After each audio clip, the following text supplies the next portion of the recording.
Hello, नमस्ते and welcome back to the new episode.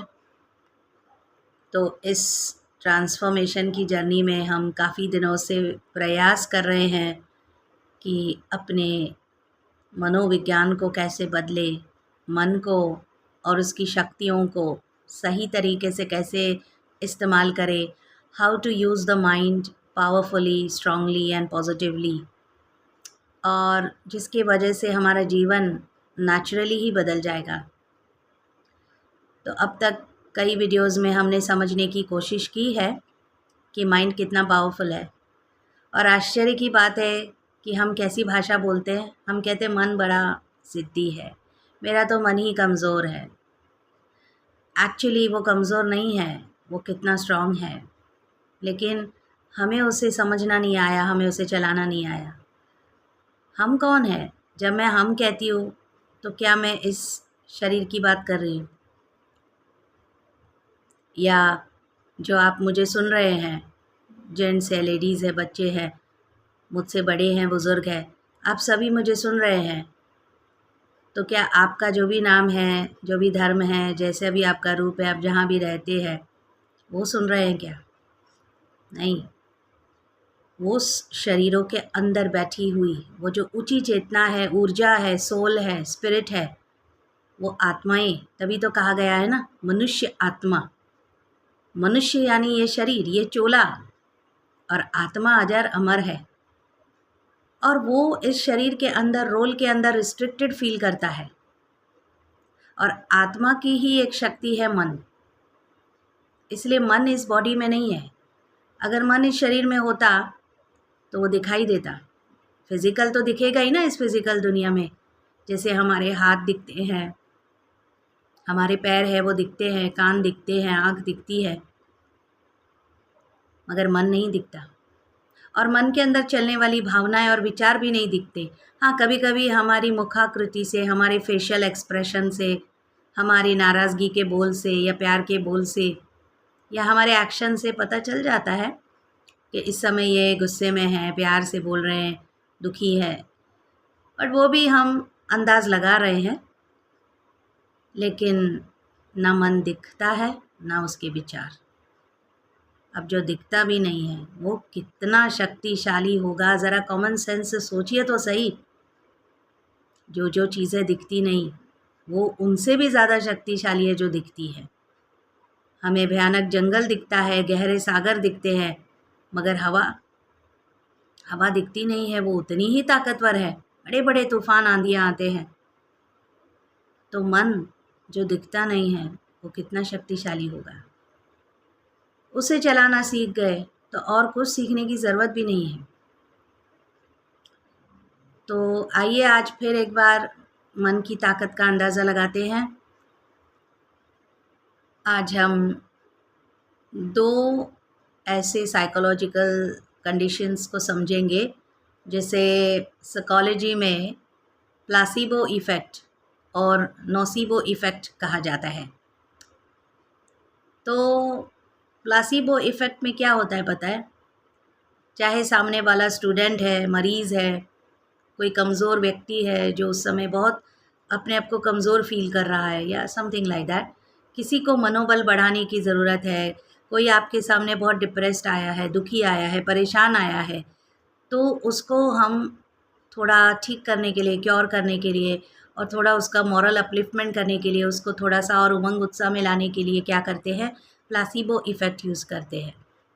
तो इसमें क्या होता है, जैसे मान लीजिए आपने किसी पेशेंट को दवाई दी और आपने ये बोलकर दिया कि ये इतना कारगर है, इतनी पावरफुल दवा है कि इससे क्रोनिक से क्रोनिक भयानक बीमारियां भी ठीक हो जाती हैं।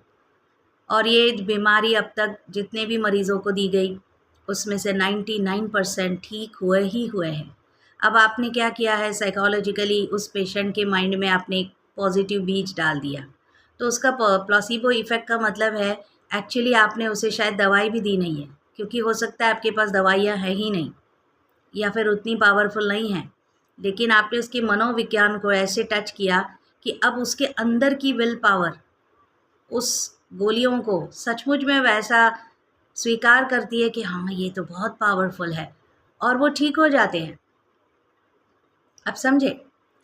इसी तरीके से एक ज़माना ऐसा था जब कई बार सिविल वॉर होते थे, वर्ल्ड वॉर्स होते थे, बड़े बड़े एपिडेमिक्स आते थे, प्राकृतिक आपदाएं आती थी, तो क्या होता था, बहुत मरीज़ होते थे, तो डॉक्टर्स ऐसे प्लासिबो इफ़ेक्ट को ट्राई करते थे, क्योंकि उस समय उनके पास दवाइयाँ कम पड़ जाती थी, होती ही नहीं थी, और बहुत रोगी आते थे। जैसे अभी कोरोना काल में कैसा हुआ था, बहुत ज़्यादा पेशेंट्स थे ना, हॉस्पिटल बेड्स कम पड़ गए, स्टाफ कम पड़ गया।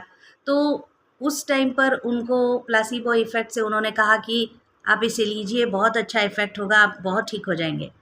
और सचमुच में वो ठीक हुए भी। अब उसके विपरीत आता है नोसिबो इफ़ेक्ट।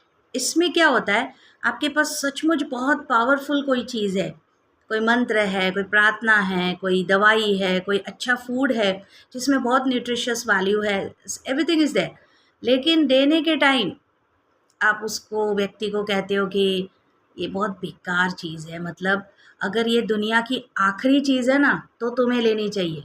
अगर कुछ भी नहीं है इसके सामने और भूखे मर रहे हो या मरने की कगार पे पहुंच गए हो, अब कोई उम्मीद ही नहीं बची, तो डूबते को तिनके का सहारा, तब जाकर बड़ी मजबूरी में, विवशता में, because you have no other option, तब ये ले लेना। ऐसे बोल के आपने रामबाण इलाज वाली दवा को बिल्कुल बेकार बता दिया। अब उसका माइंड क्या करता है, ये तो बहुत ही घटिया चीज़ मुझे दी है, इसमें तो कोई उम्मीद नहीं है, बस खाने के लिए खा रहा हूँ, ऐसे वो सोच के लेगा। तो जो उसके एडेड बेनिफिट्स उसे मिलने चाहिए नहीं मिलेंगे। आप समझे?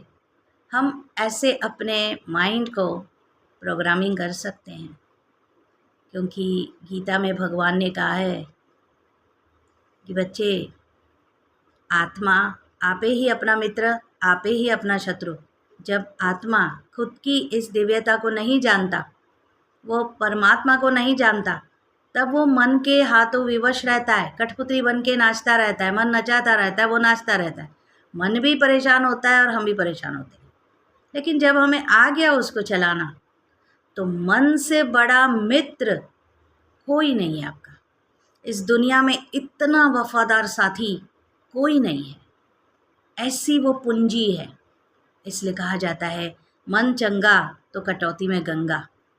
अब सोचिए कितनी पावरफुल चीज़ है ये मन, और इसको बेचारे को बेलगाम घोड़े की तरह जीवन भर और कई जन्मों में बस भागने देते हैं यहाँ वहाँ।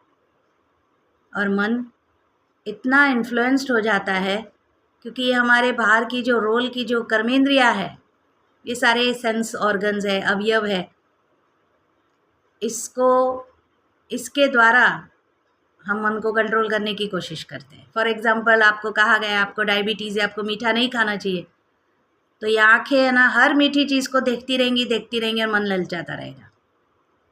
आपको अगर कहा गया है कि आपको फेसबुक नहीं देखना है, इंस्टाग्राम नहीं देखना है, उधर ही भागेगा। छोटे बच्चे को कहा जाए ना, तुम कहीं भी खेलो, गार्डन में खेलो, यहाँ पर खेलो, वहाँ पर आंगन में खेलो, बिल्डिंग के प्रेमाइस के अंदर खेलो, लेकिन वहाँ नहीं खेलना बेटा, उस रोड पे नहीं जाना, वहाँ गाड़ियाँ चलती है। कहाँ मिलेगा आपको कुछ समय बाद वो बच्चा? समझ गए ना? वहीं मिलेगा, उसी सड़क पर मिलेगा जहाँ उसको मना किया।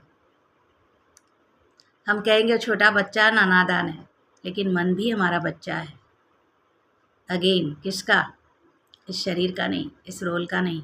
मन आत्मा का ही एक स्वरूप है, एक बच्चा है। इसलिए आत्मा अगर डिटैच्ड हो जाती है कि मैं ये रोल नहीं हूँ, मैं तो एक सोल हूँ, तब वो मन को चला सकता है।